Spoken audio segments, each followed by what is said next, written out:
Hi guys, कैसे हो आप लोग। आज है 21 अप्रैल। गाइस बहुत दिनों से वीडियोस नहीं आए इंडियन मार्केट के भी। और मैंने बताया था कि एक फॉरेक्स मार्केट का वीडियो आएगा कि बेसिक्स ऑफ फॉरेक्स मार्केट, और मैं कौन सा प्रॉप फर्म चैलेंज करने वाला हूँ, तो वो भी वीडियो नहीं आया। थोड़ा मैं बिजी हो गया था गाइस। फैमिली हेल्थ प्रॉब्लम्स थे मेरे नानी को थोड़ा, तो वो हॉस्पिटल में एडमिट थी, तो इसलिए वीडियोस नहीं आ पाए। मतलब पिछले हफ्ते में एक भी वीडियोस नहीं आया शायद। और मार्केट भी, इंडियन मार्केट भी 2-3 दिन बंद थी पिछले हफ्ते। तो हाँ गाइस, ठीक है। आज को मैं आपको यहाँ पे आप देख सकते हो, यहाँ पे जैसे मैंने सब लिख के रखा है फॉरेक्स ट्रेडिंग के सब बेसिक्स, जो एक बिगिनर्स को जानना चाहिए, मैंने सब लिख के रखे हैं। तो चलिए शुरू करते हैं। आप देख सकते हो, मैं फॉरेक्स मतलब फॉरेन एक्सचेंज होता है गाइस। ठीक है, फॉरेक्स मतलब जो फॉरेक्स का फुल फॉर्म है वही फॉरेन एक्सचेंज। यहाँ पे क्या ट्रेड होता है गाइस, यहाँ पे हम ट्रेड करते हैं करेंसी पेयर्स में। ठीक है, करेंसी पेयर्स में ट्रेड होता है। मेजर करेंसी पेयर्स कौन कौन के हैं, उनसे उनका भी मैंने नाम लिख के रखा है, जो जो मेजर करेंसी पेयर्स है। और भी है बहुत सारे, लेकिन ये सब भी मेजर है। तो यहाँ पे देख सकते हो लिखा हुआ है यूरो यूएसडी। यहाँ पे दो करेंसीज इन्वॉल्व है गाइस। यहाँ पे देख सकते हो currency pairs against each other. ये आपको बाद में मैं समझाऊंगा, लेकिन पहले देख सकते हो यूरो यूएसडी मतलब यूरो और यूएस डॉलर। यूएसडी जेपीवाई मतलब यूएस डॉलर और जापानीज येन। जीबीपी यूएसडी मतलब ग्रेट ब्रिटेन पाउंड और यूएस डॉलर। और यूएसडी आईएनआर मतलब US dollar and Indian rupees. ठीक है, फॉरेक्स मार्केट गाइस, इसमें बहुत एडवांटेजेस है इंडियन मार्केट के मुकाबले कि फॉरेक्स मार्केट चौबीसों घंटे खुला रहता है। ठीक है, 24 hours a day and 5 days a week. Only Saturday Sunday weekends को ये ऑफ रहता है। ठीक है, वीकेंड्स को क्रिप्टो मार्केट खुला रहता है सिर्फ। तो ये चौबीसों घंटे खुला है, तो आप कभी भी ट्रेड कर सकते हो। लेकिन यहाँ पे 4 सेशंस होते हैं। ठीक है, इंडियन टाइम के हिसाब से आप देख लेना, इंडियन स्टैंडर्ड टाइम के हिसाब से। तो यहाँ पे 4 सेशंस होता है, Sydney, Tokyo, London session and New York session. ठीक है, most of the traders forex में ट्रेड करते हैं लंदन सेशन और न्यूयॉर्क सेशन, क्योंकि इसमें अच्छी लिक्विडिटी, अच्छा वॉल्यूम, अच्छे मूव्स आने के चांसेस रहते हैं। ठीक है, तो इसलिए सभी ट्रेडर्स ज्यादातर लंदन सेशन और न्यूयॉर्क सेशन ट्रेड करना पसंद करते हैं। ठीक है, अब यहाँ पे लिखा है देखिए, बेस करेंसी और primary currency and secondary currency. ठीक है, यहाँ पे जो आपने देखा कि दो दो करेंसी लिखे हुए, यूरो एक हो गया करेंसी और एक हो गया यूएस डॉलर। ठीक है, दो दो करेंसी है, यूरो और यूएस डॉलर। तो यहाँ पे देख सकते हो, पसीना पसीना हो गया पूरा।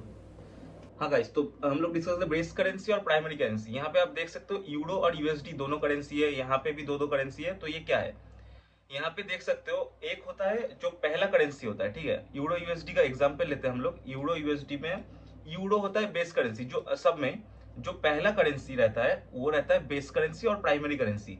एंड यूएसडी और जो बाद वाला करेंसी रहता है सेकंड वाला, उसको बोलते हैं सेकेंडरी करेंसी। इसका क्या मतलब है गाइस, मतलब प्राइमरी करेंसी और सेकेंडरी करेंसी, इसका ये मतलब है कि कितने यूनिट्स ऑफ यूएसडी लगेंगे, कितने यूएस डॉलर लगेंगे या खर्च करने पड़ेंगे to buy 1 unit of euro, मतलब जो पहले वाला करेंसी है। सेकेंड वाला करेंसी का कितने यूनिट्स लगेंगे to buy 1 units of base currency. ठीक है, समझ गए आप लोग, सिंपल है गाइस, कुछ ये इसमें ये नहीं है। ठीक है, तो गाइज नेक्स्ट यहाँ पे कुछ लिखा हुआ है, देख सकते हो आप, पिप्स। पिप्स मतलब होता है पॉइंट इन परसेंटेज। ठीक है, जैसे कि इंडियन मार्केट्स में यहाँ पे लिखा है देखो, similar two points in premium in Indian market. मतलब इंडियन मार्केट में जब मूव आता है कुछ, सोचो आपने कॉल लेके रखा है, तो आप कैसे कैलकुलेट करते हो, प्रीमियम में जितने पॉइंट्स बढ़ते हैं उतना आपको प्रॉफिट आता है। ठीक है, ठीक है, तो वैसा ही सेम है यहाँ पे पिप्स। जैसे कि मैं आपको अभी चार्ट में लेके चलूं, तो आप यूरो यूएसडी का चार्ट खुला हुआ है, देख सकते हो। तो यहाँ पे आप साइड में कुछ देख सकते हो, राइट हैंड साइड में 1.14900, 1.14800 जो डेसिमल्स में नंबर्स लिखे हुए। ये लास्ट वाला राइट, एकदम राइट में लास्ट वाला जो डिजिट है उसको छोड़ दो, उसका कुछ वैल्यू नहीं है। ठीक है, लास्ट वाला जो जीरो है उसको छोड़ दो।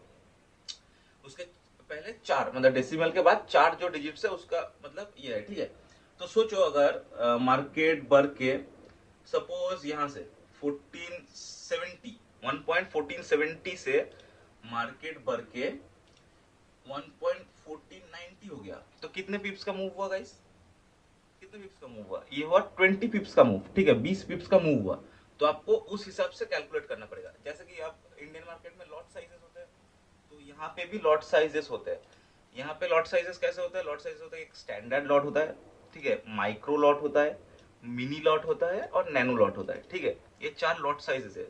अब देखो स्टैंडर्ड लॉट जो है, सपोज एक स्टैंडर्ड लॉट से आप ट्रेड करोगे तो एक स्टैंडर्ड लॉट में देखो इसमें यूरो यूएसडी में अलग प्रॉफिट कैलकुलेट होता है, यूएसडी जेपीवाई में। मतलब अगर 10 पॉइंट का मूव है, 10 पिप्स का मूव है, तो स्टैंडर्ड लॉट अगर ले रहे हो यूरो यूएसडी में, तो उस हिसाब से आपको प्रॉफिट होगा कि एक पिप बढ़ने में $10 प्रॉफिट स्टैंडर्ड लॉट में। यूएसडी जेपीवाई में वो वाला रूल अलग है, मतलब वहां पे एक पिप या 10 पिप बढ़ने पे एक स्टैंडर्ड लॉट पे यूरो यूएसडी जितना प्रॉफिट नहीं मिलता, ठीक है। मतलब अलग अलग है, अलग अलग करेंसी पेयर्स का अलग अलग लॉट के हिसाब से अलग अलग प्रॉफिट कैलकुलेट होता है, ठीक है। पिप्स अलग अलग कैलकुलेट होता है। तो आप सिर्फ सिंपल समझो इतना कि स्टैंडर्ड लॉट, जो एक स्टैंडर्ड लॉट लेने में मिनिमम $1 लाख लगता है, ठीक है। $1 लाख लगता है एक स्टैंडर्ड लॉट से ट्रेड करने में। तो इतना पैसा तो है नहीं अकाउंट में, ठीक है, किसी के भी पास। तो यहाँ पे क्या होता है, लेवरेज मिलता है फॉरेक्स में, लेवरेज मिलता है। कुछ कुछ ब्रोकर्स जो है वो 2000 1:2000 तक लेवरेज देते हैं। मतलब अगर आपने सपोज $1000 है आपके पास, $1000 अपने अकाउंट में आपने डाल दिए, ठीक है। अब कौन सा अकाउंट में डालना है वो भी बताऊंगा मैं। तो $1000 आपने अकाउंट में डाले और आपने सपोज 1:1000 का लेवरेज ले लिया, ठीक है, या फिर 1:2000 का ही लेवरेज ले लिया।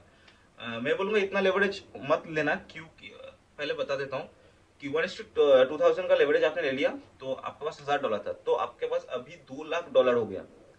अब आपको ब्रोकर अलाउ करेगा $2 लाख, मतलब आप 2 स्टैंडर्ड लॉट से ट्रेड कर सकते हो। अभी आपके पास अकाउंट में $1000 ही है, लेकिन ये आपको लेवरेज मिल गया। अब लेवरेज क्यों, इसका एडवांटेज भी है, इसका डिसएडवांटेज भी है, क्योंकि आपको प्रॉफिट होगा तो लेवरेज के ऊपर होगा, मतलब $2 लाख पे होगा आपको प्रॉफिट, और लॉस भी आपको लेवरेज के हिसाब से ही होगा। $2 लाख पे ही लॉस होगा, $2 लाख पे ही प्रॉफिट होगा। तो उस हिसाब से देखो, एक चीज अच्छा है कि आप इसको मैक्सिमाइज कर सकते हो प्रॉफिट्स को अपने लेवरेज लेके, लेकिन लॉस भी आपको उस हिसाब से होगा। तो अपने जो कैपेसिटी है उसमें ट्रेड कीजिएगा, ठीक है। यानी कि ज्यादा लेवरेज ले जाए तो ज्यादा प्रॉफिट, क्योंकि लॉस भी उसी हिसाब से होगा। तो वो ध्यान में रख के ट्रेड कीजिए। अब मैं एक चीज बताता हूँ, इंडियन मार्केट से फॉरेक्स मार्केट बेटर क्यों है। अगर आप सर्च करोगे गूगल में जाके कि फॉरेक्स मार्केट डेली वॉल्यूम, क्या हो गया,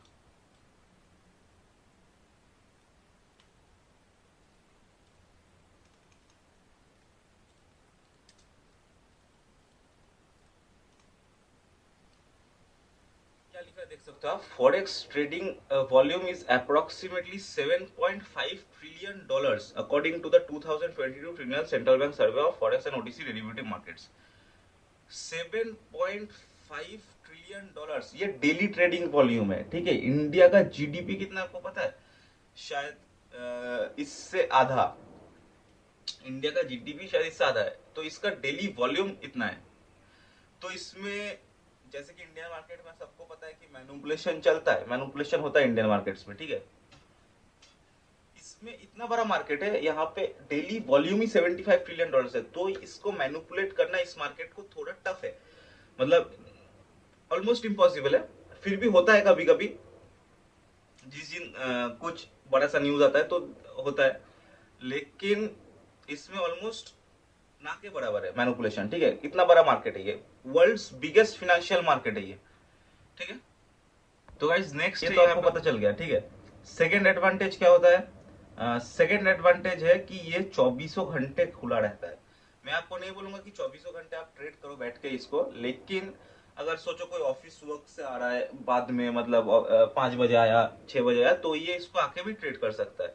इंडियन मार्केट जैसे आपको पता है 6 घंटे खुला रहता है तो बंद हो जाता है, तो ये 24 घंटे इसमें लिक्विडिटी तो रहता है, आराम से आपको ट्रेड मिल जाएगा। अगर रात को, जैसे कि आप अगर लंदन सेशन और न्यूयॉर्क सेशन, जो कि रात को है, न्यूयॉर्क सेशन रात को खुला रहता है इंडियन टाइम के हिसाब से, तो आपको अच्छा लिक्विडिटी मिल जाएगा, आपको अच्छा मूव्स मिल जाएगा। अच्छा अगर टेक्निकल एनालिसिस आपको आता है, आपको अगर बेसिक प्राइस एक्शन आता है, प्राइस एक्शन बहुत अच्छे से काम करता है फॉरेक्स ट्रेडिंग में। इंडियन मार्केट से तो बहुत अच्छा, इंडियन मार्केट में जैसे आपको बोला मैंने बहुत मैनिपुलेशन है, तो यहाँ पे भी, यहाँ पे नहीं है उतना, और यहाँ पे प्राइस एक्शन बहुत अच्छे से काम करता है, बहुत अच्छे से। तो आपको सिंपल प्राइस एक्शन आता है, तो आप आराम से ट्रेड कर सकते हो। अगर आप ऑफिस वर्क करके भी रात को घर आ रहे हो तो रात को भी आप इसको ट्रेड कर सकते हो। ये हो गया दूसरा एडवांटेज, ठीक है। तीसरा एडवांटेज सोच लो, लेवरेज हो गया एक एडवांटेज, डिसएडवांटेज भी एडवांटेज भी यही है, लेकिन है तो मतलब लेवरेज लेके अगर आपको ट्रेड करना आता है तो आप लेवरेज लेके ही ट्रेड करो, मतलब ज्यादा नहीं, 1:200 1:100 ऐसे लेवरेज लेके ट्रेड कर सकते हो। तो ये हो गए कुछ एडवांटेजेस, ठीक है। अब बताता हूँ मैं आपको कि यहाँ पे कौन से प्लेटफॉर्म है जिस पे आप ट्रेड कर सकते हो। देखो अगर मैं आपको दिखाऊं यहाँ पे कि